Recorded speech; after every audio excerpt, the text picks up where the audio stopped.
Iniciamos su programa. En concreto. Noticias, entrevistas, análisis, comentarios y conexiones en todo el país sobre el sector construcción civil en el Perú. Orgulloso me siento de ser constructor. Orgulloso me siento de ser constructor. Este programa llega gracias al CONA, con el patrocinio de la Federación de Trabajadores en Construcción Civil del Perú, una producción de RCR, Red de Comunicación Regional. Aquí estamos los obreros de construcción. Aquí estamos siempre unidos y nadie nos podrá vencer. Bien, a esta hora estamos en comunicación con el señor Gustavo Guerra García. Él es especialista en gestión pública y ex viceministro de Estado. Señor Guerra García, ¿cómo está? Muy buenos días. Muy buenos días, muchísimas gracias por la invitación y por permitirme llegar a tu audiencia. Bien, quería partir de lo que ha sido el gobierno de Pedro Castillo, donde la brecha social se manifiesta con mucha profundidad en lo que es Lima, Lima histórica, Lima tradicional y lo que son las regiones del interior del país. ¿Qué cree que está pasando en estos momentos luego de esta experiencia que la seguimos viviendo? Y no me queda clara, digamos, la pregunta, ¿no? No sé si te refieres al proceso político o si te refieres al tema social. Tema del gobierno, ¿no? Yo voy al tema social, o sea, el comportamiento social de las poblaciones ante estas experiencias políticas, ¿no? Ya, a ver, yo lo que diría es que Pedro Castillo llegó con grandes auspicios, ¿no? Liderando la bancada parlamentaria más amplia, y en los primeros meses de su gobierno logró un crecimiento importante, que en parte era rebote, pero también en parte fue que se bajaron los miedos a la inversión privada, que tuvo una recuperación significativa, ¿no? De alrededor de 19%, mucho mayor a lo que fue la caída de 11% previo del año por la pandemia, ¿no? Y por lo tanto una parte del país sentía que era su presidente, ¿no? Cuando el presidente Castillo hace su fallido golpe de Estado, muy parecido al de Fujimori, solo que sin éxito porque no tenía la correlación de fuerzas, y termina detenido y encarcelado, una parte de la población siente que le han quitado a su presidente y se desata una gran cantidad de manifestaciones y un gran malestar en todo el Perú, principalmente en el sur y en el menor grado en otras zonas del norte del interior, en donde las manifestaciones fueron menos duras, no menos ásperas, menos violentas. Y esta situación genera hasta ahora que haya una muy baja aprobación, ¿no? Fuera de Lima, del gobierno, también en Lima, porque la represión que hubo contra esas manifestaciones ha generado una situación de ilegitimidad e incertidumbre en lo que es la situación del Poder Ejecutivo, ¿no?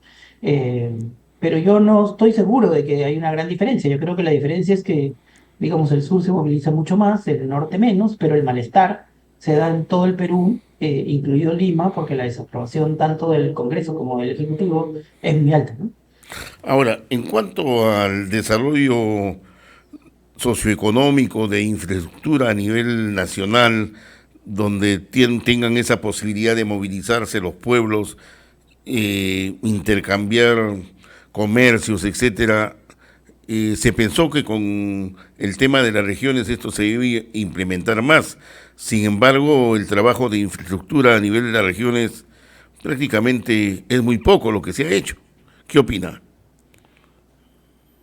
A ver, vamos a contestar por partes, ¿no? A ver, comencemos con el tema de transportes, la infraestructura de transportes. Yo diría que ahí, históricamente, en los últimos 20 años, el gobierno ha concentrado la inversión en la red vial nacional, ¿no? Y tenemos una gran parte de la red vial nacional con carreteras pavimentadas y en buen estado, ¿no? La gran parte, ¿no? Las carreteras concesionadas están en un poquito mejor, ¿no? Y se cubre un costo de mantenimiento, digamos, alto en las concesiones, y el resto, con contratos por nivel de servicio, está bastante cubierto, ¿no? Entonces faltarán unos 3.000 kilómetros de la red nacional por mejorar, ¿no? Pero el grueso, ¿no? 24.000 kilómetros están en un estado bastante aceptable o en camino a poder estar mejorando. En la red vial departamental, las cosas sí son diferentes, ¿no? Ahí tenemos la mayor parte de las vías en estado malo o regular y solo con una pequeña parte pavimentada, ¿no? Pero desde el gobierno de Pepesca y Vizcarra, ¿no? Empezaron a trabajar el programa por región. Y ese programa por región va a permitir, digamos que en los próximos 5 años, alrededor de 15.000 kilómetros, ¿no? Estén pavimentados de los 27.000 de la red departamental. Entonces ahí va a haber un avance, ¿no? Por un trabajo conjunto entre el gobierno nacional y las regiones. Pero en el nivel de los caminos rurales, digamos, está la gran brecha, ¿no? Los caminos rurales son más de 222.000 kilómetros, ¿no? El MTC solo tiene registrado 118.000 y de eso solo tienen mantenimiento alrededor de 26.000, ¿no? Que son los que están, digamos, en un estado de no pavimentado, afirmado, pero en un buen afirmado, ¿no? Todo el resto, es decir, el 80 y tantos % de la red está en mal estado, estado regular, con problemas de transitabilidad 4 meses por año, y ahí vive principalmente la población rural, que son el 20% de la población, muchísimas personas, más de 7 millones de personas, que tienen un nivel de aislamiento muy alto porque esos caminos, que son 56.000 kilómetros de trochas carrozables, están en estado lamentable, lo mismo que muchos de los caminos de herradura que son la primera parte por donde sale la producción, ¿no? Entonces yo creo que el problema de fondo del Perú es que la ecuación de la infraestructura de conectividad no cierra porque tenemos principalmente a los caminos rurales abandonados, ¿no? Y en general también falta ajustar otras infraestructuras de carácter rural, como la brecha de electrificación rural, que nos permita cambiar a usos productivos, y sobre todo una gran brecha de infraestructura de riego tecnificado y canales de riego en la sierra, para poder pasar en muchísimos lugares a 2 cosechas, en donde hoy solo tenemos agricultura de secano, es decir, una sola cosecha y cuando llueve, ¿no? Entonces yo creo que estas son, digamos, las brechas principales, ¿no? Lo que nos falta es levantar todo el apoyo a la producción de nuestra infraestructura rural que apoya a la agricultura familiar, ¿no? Cuando hagamos esto, que es lo que tenemos que hacer, que es lo que falta, tendremos un país mucho más integrado, ¿no? Y una cohesión social muchísimo mayor que la tenemos en este momento. Las estadísticas nos señalan que tanto los gobiernos municipales, provinciales, distritales, a nivel nacional fundamentalmente me refiero, como también las gobernaciones, daría la impresión de que o tienen temor de invertir en infraestructura o simplemente se limitan pues a reordenar las plazas de armas, modificar algunas cosas adyacentes, pero no hacer obras que permita un mejor progreso para estas zonas, a pesar de que muchos de ellos cuentan con el cano minero, que no es nada despreciable, ¿no? A ver, yo tengo una posición ahí minoritaria respecto de ese tema, ¿no? Y voy a decir algo quizá contraintuitivo, a riesgo de que no me vuelvas a invitar, ¿no? Bueno, ¿por qué? Pero la verdad es que los municipios y las regiones ejecutan el 110 o 120% de su presupuesto de apertura. Lo que pasa es que en muchos años, ¿no? El Ministerio de Economía y Finanzas no proyecta adecuadamente los ingresos tributarios, los subestima, y luego, claro, se genera una cantidad de recursos que tienen que introducir al presupuesto, y muchas veces en junio o en mayo o en agosto, cuando ya tienen claro que hay más plata de la que se previó, preguntan, bueno, ¿qué regiones y municipios tienen expedientes técnicos? ¿No? Y hacen bolsas de proyectos y les transfieren la plata. Pero esa plata, por toda la tramitología, llega en agosto, en septiembre, en octubre, cuando es muy difícil de ejecutar. Entonces, si tú miras la diferencia de los presupuestos modificados con los presupuestos de inicio, que se llaman presupuestos institucionales de apertura, vas a ver que a los municipios se les pasa mucha plata en el segundo semestre. Por eso, contra su presupuesto de apertura, que es con el que hacen su plan anual de contrataciones, ellos ejecutan 120%. O sea, son buenos ejecutores, en parte porque las obras que hacen son de menor escala y baja complejidad, ¿no? En comparación, digamos, con la refinería de Lara, el gasoducto del sur, la interoceánica del sur, o el tren, o la segunda línea de metro, digamos, ¿no? O sea, son obras de menos complejidad. Pero los municipios y regiones ejecutan cuando tienen clara y certidumbre sobre cuál es su presupuesto. Entonces, yo no veo que las regiones y municipios tengan temor a ejecutar. lo que veo es que hay muchos problemas de mala programación en el nivel nacional, ¿no? Porque al mal cálculo de los ingresos tributarios se suma la incertidumbre causada porque hay programas como saneamiento rural o saneamiento urbano que se demoran un montón en ejecutar y que le piden al ministerio, yo soy viceministro de Hacienda, ¿no? Y he estado ahí cuando me han pedido grandes unidades ejecutoras nacionales, por favor, recórtame el presupuesto. Te voy a pedir un recorte de presupuesto porque no voy a ejecutar y no quiero quedar como que ejecuto 30%, ¿no? Si me recortas la mitad de mi presupuesto, voy a quedar como que ejecuto 60%. Entonces, todos los recortes de unidades ejecutoras grandes que hacen una programación demasiado optimista también se convierten en una bolsa que pasa a los municipios.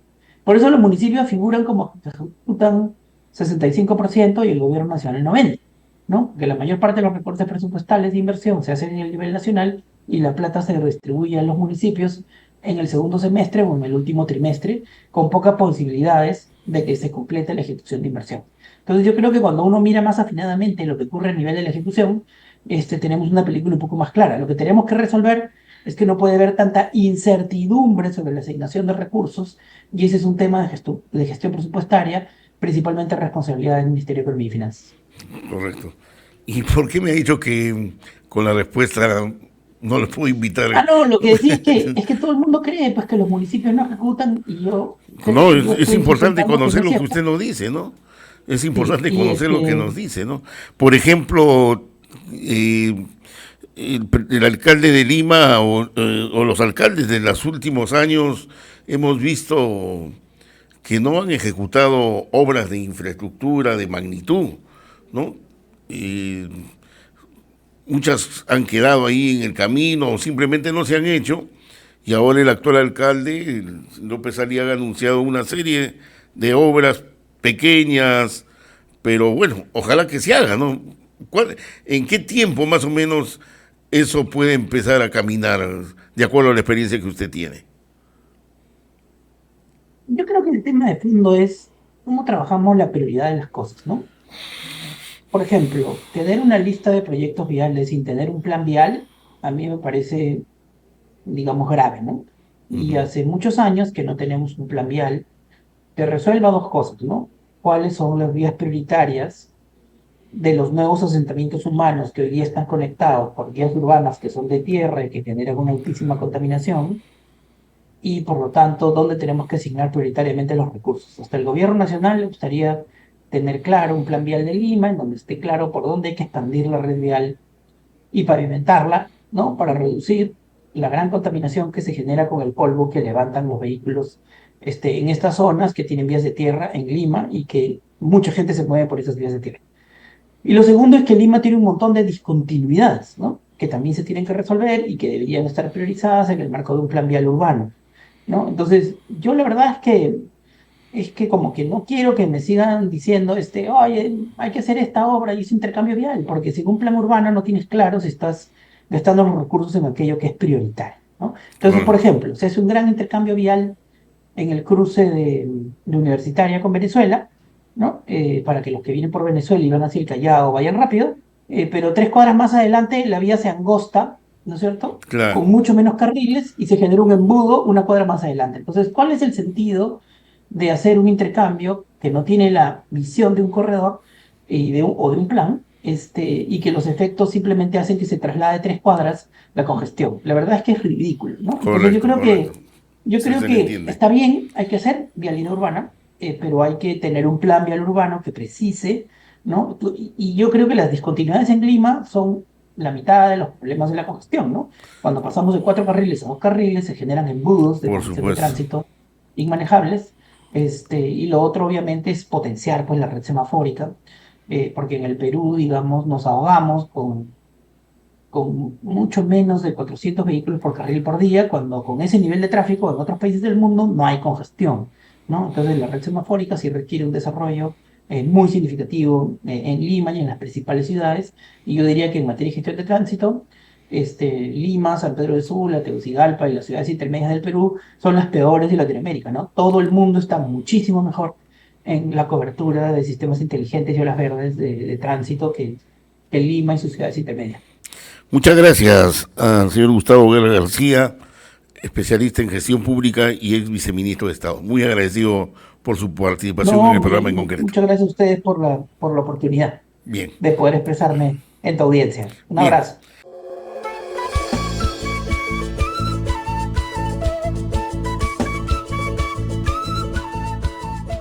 Hemos presentado En Concreto. Este programa llegó gracias al CONA, con el patrocinio de la Federación de Trabajadores en Construcción Civil del Perú, una producción de RCR, Red de Comunicación Regional. Aquí estamos los obreros.